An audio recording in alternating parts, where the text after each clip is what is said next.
नमस्कार साथियों, मैं इश्तियाक अली बूंदी राजस्थान से। आज मैं बूंदी वासियों को और समस्त भारतवासियों को आज जन्माष्टमी के पर्व पर सभी को जन्माष्टमी की बहुत बहुत शुभकामनाएं देना चाहता हूं। और आज इस प्रोग्राम में पुनः मैं आपके सामने रूबरू प्रोग्राम के साथ आपके बूंदी की और पूरे देश की समस्याओं को लेकर हाजिर हुआ हूँ। आज जिस तरह से हम बूंदी शहर के अंदर रह रहे हैं, बूंदी शहर राजस्थान का एक प्रसिद्ध जिला जिसे अपन कह सकते हैं, प्रसिद्ध शहर प्रसिद्ध जिला है।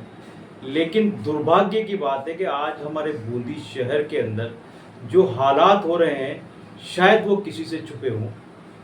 आज प्रशासन और सत्ता के होते हुए भी आज हमारे बूंदी वासियों को जिस तरह से आज सड़कों की हालत है, जिस तरह से आज लाइट बिजली जाने का कटौती का मामला है, जिस तरह से नल और नल के अंदर गंदा पानी पीने को मजबूर है जनता, जिस तरह से आज हॉस्पिटलों के अंदर अस्पतालों के अंदर मारामारी, जांच बाहर से होना, डॉक्टरों की लापरवाही, इन सब समस्याओं से हमारा शहर बूंदी शहर जो जूझ रहा है, इसका न तो प्रशासन पे ध्यान है न कोई सत्ता का ध्यान है। आज हमारे शहर के अंदर सभापति जी भाजपा के हैं, राजस्थान में सरकार भाजपा की है, केंद्र में सरकार भाजपा की है, यानी कि कड़ी से कड़ी जोड़ने के बाद भी आज हमारे शहर और हमारे ज़िले की बहुत बुरी हालत है। मैं प्रशासन से और माननीय कलेक्टर महोदय से निवेदन करना चाहूँगा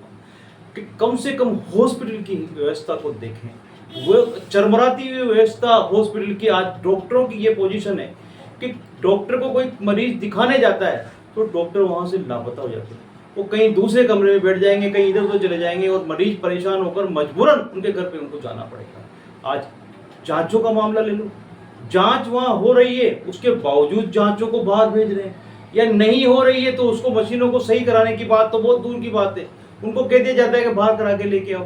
अभी भी कुछ दिन पहले एक एक्सरे का मामला आया था।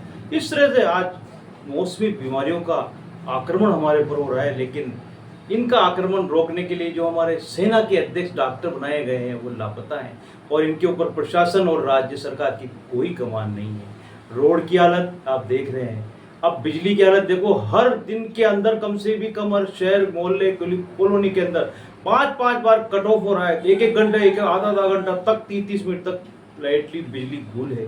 आखिरकार कल कारखाने, दुकानें, स्कूल, कोचिंग कैसे चलेंगे, ये चीज़ सोचने वाली बात है। और अब मैं बात करना चाहूँगा हमारे देश की। देश के अंदर आज हमारे सांसद महोदय ओम बिरला जी जो एक बहुत बड़ी पोस्ट पर बैठे हैं हिंदुस्तान की, और हमारे सांसद हैं, हमें गर्व है उनको। लेकिन आज जो किसान जमीन के छीना फाड़ कर जो अनाज को पैदा करता है हमारे लिए, वो दुखी है, वो मायूस है। मायूस क्यों है कि आज जो यूरिया खाद या खाद जो उनको मिलना चाहिए था, उनकी खेप समय पर बूंदी जिले में नहीं आ रही है, जबकि इसके पहले भी कई बार जनप्रतिनिधि इस मांग को उठा चुके हैं। लेकिन आज किसानों के साथ जो अन्याय हो रहा है, किसान गांव से शहर की ओर, कहीं भी कस्बे की ओर अपना खाद लेने को आता है, लेकिन उसको मायूस होकर जा रहा है। क्योंकि मैं ओम बिरला जी से निवेदन करना चाहता हूँ कि आप केंद्र सरकार ने सर्वोच्च शक्ति के रूप में बैठे हैं, तो हमारे किसानों का क्या कसूर है? किसानों को खाद क्यों नहीं मिल पा रहा है? अगर आज उनको खाद नहीं मिलेगा उड़ाई के टाइम पे, तो वो क्या करेंगे, कहाँ देखेंगे? वो आपकी तरफ देख रहे हैं ओम बिरला जी। तो मैं चाहूँगा किसानों की समस्या को सुने। दूसरी बात, आज पूरे देश के अंदर जिस तरह से सत्ता के अंदर जो बैठे हुए लोग हैं, वो हमारे लोकतंत्र को ख़त्म करने की प्रक्रिया में काफ़ी समय से लगे हुए हैं। आज जिस तरह से जो धरती के ऊपर, आज हिंदुस्तान की धरती के ऊपर जो लोग रह रहे हैं, जो 50 सालों से 70 सालों से जो वोट डाल रहे हैं, उनके परदादा पुरखे सब कुछ, आज उन्हीं का नाम लिस्टों में से गायब है।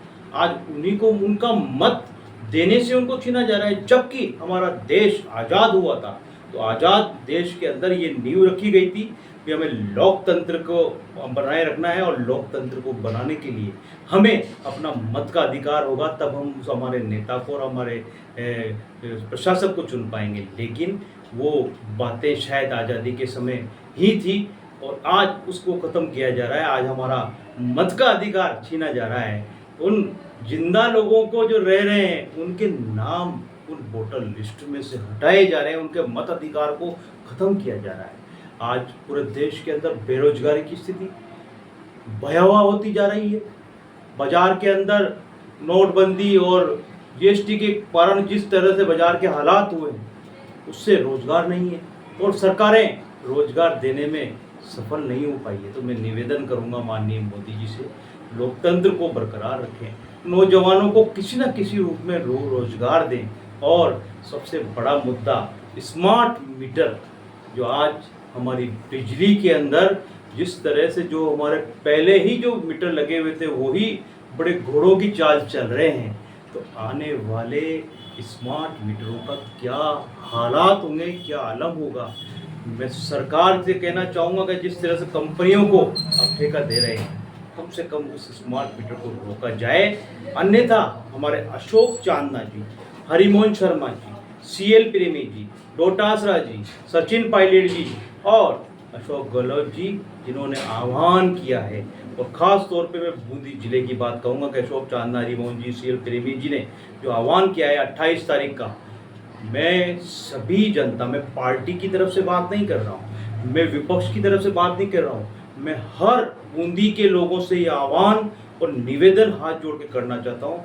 अगर आज आप इस आंदोलन में शामिल नहीं हुए तो शायद कभी नहीं हो पाएंगे, और बिजली का झटका जिस तरह से हर व्यक्ति को लगेगा वो शायद से सहनीय नहीं होगा। क्यों?